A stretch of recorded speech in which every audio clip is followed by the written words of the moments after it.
If you were asked to make a list of the most unpredictable, secretive, and oppressive countries in the world today, it's a safe bet that North Korea would probably be at the top.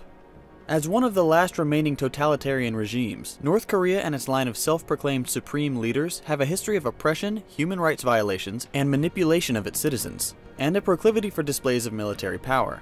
In recent months, we've seen tensions rising between North Korea and many member states of the United Nations, as Kim Jong-un has aggressively pursued his goal of making North Korea a nuclear power. With so many nations in a military standoff, now seems like a good time to take a hard look at North Korea. Is Kim Jong-un a serious threat, or is he just the boy who cried Armageddon? To begin to understand North Korea's current position in global affairs, we need to look back to 2003. Kim Jong-un's father, Kim Jong-il, was supreme leader in 2003, and made the decision to withdraw North Korea's membership in the Treaty of the Non-Proliferation of Nuclear Weapons after US allegations that North Korea had started an enriched uranium weapons program. This made North Korea the first nation to withdraw from the treaty, and, needless to say, caused concern among the other signatories. 3 years later, in 2006, North Korean officials announced that they would conduct a nuclear test in the future, but did not provide a specific date. Sure enough, 1 week later, the United States Geological Survey detected a magnitude 4.3 seismic event emanating from within North Korea, which indicated a nuclear test. These suspicions were confirmed shortly thereafter with an announcement that the North had indeed completed a successful underground test of a nuclear fission device. The consequences of this test were severe.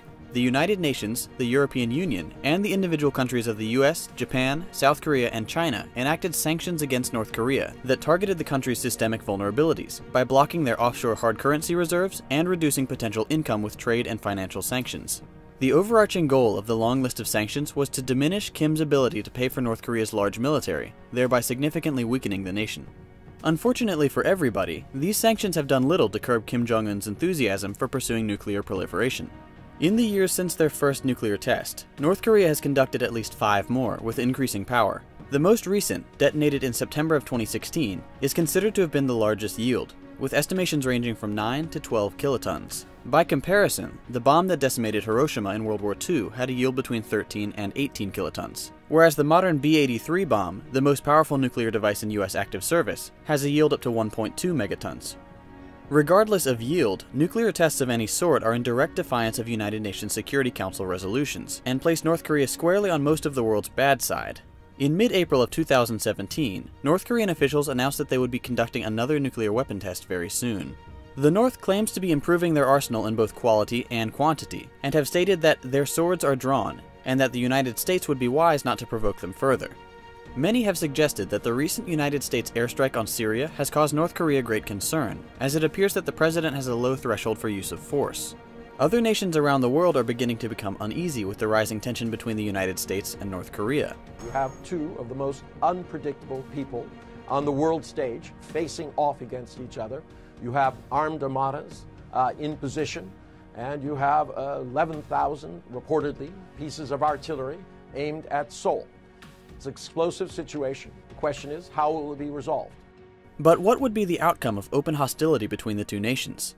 The United States and its allies in the region are certainly prepared for the possibility, and there are defenses in place for the event of a nuclear attack. South Korea, often considered to be in the most immediate danger, has what's called the Kill Chain Preemptive Strike System, which is designed to alert the military of North Korean missile launch procedures and shut down the launch facilities using South Korea's own conventional warheads.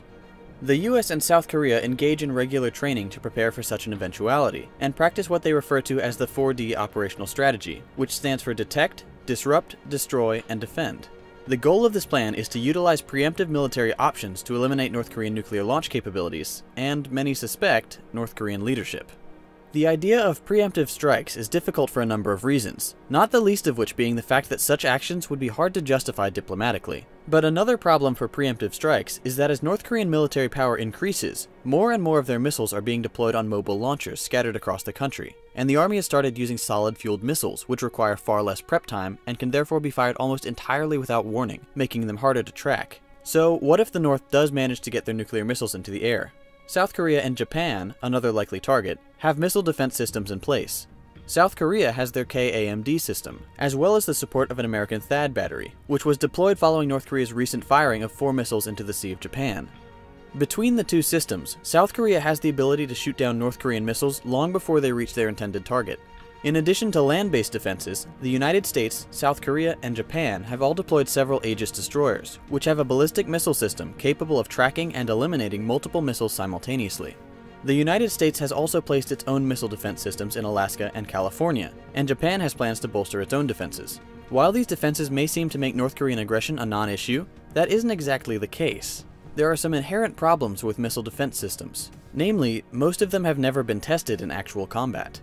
There is always the possibility that one or several missiles could slip through the defenses and cause unspeakable damage. There's also the issue that North Korea may be able to develop rockets capable of delivering separating nuclear warheads, making defending from all of them nearly impossible. If it comes down to outright war, most experts agree that North Korea would be overwhelmed by the strength of the US, South Korea, and other allies, but the death toll would likely be horrendous. In the event of all-out war, South Korea will execute what they call the Korea Massive Punishment and Retaliation Plan. The objectives would be to use special forces to cripple North Korean assets and eliminate their leadership, as well as completely demolish Pyongyang using missiles and artillery. One unnamed South Korean defense official stated in an interview, "The North's capital city will be reduced to ashes and removed from the map. Every Pyongyang district, particularly where North Korean leadership is possibly hidden, will be completely destroyed by ballistic missiles and high explosive shells." North Korea has repeatedly threatened nuclear attacks on the United States, but it's suspected that it will take at least a few years before they have the capability. The world knows North Korea is working on intercontinental ballistic missiles capable of striking the US, but it's uncertain just how far off they are from reaching this goal. Then there's the big question many have regarding this tense situation. Why? Why would North Korea put its very existence on the line by pursuing their nuclear weapons program and threatening world powers? The best answer we have is that North Korean officials truly believe that securing their spot as a nuclear power is the best way to ensure their future safety. With a massive arsenal of weapons of mass destruction, who would dare challenge their glorious leader? Pyongyang fears that without superweapons, the United States, which it sees as the ultimate threat, will eventually wipe North Korea off the map. It's very difficult to understand the reasoning behind a cult of personality like Kim Jong-un, but it's put the world in a very precarious spot. Some have compared North Korea achieving nuclear capabilities to a child finding his father's handgun. But in reality, it's more like a child showing up to a family reunion with a box of homemade pipe bombs and the detonator in hand. It comes down to a difficult decision. Launch a preemptive strike and potentially save tens of thousands of lives, but start a war in the process, or attempt to deter them and hope that they're bluffing. There's a fine line between deterrence and provocation, and we'll just have to hope that the leaders involved know how to walk that line. If you'd like to learn more about the history of North Korea and its ambitions, check out the links in the description. Make sure to subscribe if you haven't already, and leave a comment down below with what you think about the rising tensions and potential for war. You can watch my other videos about weapons and warfare by clicking here, or watch all of my videos by clicking here. Make sure to follow Second Thought on your favorite social media, and a special thank you to all my patrons on Patreon.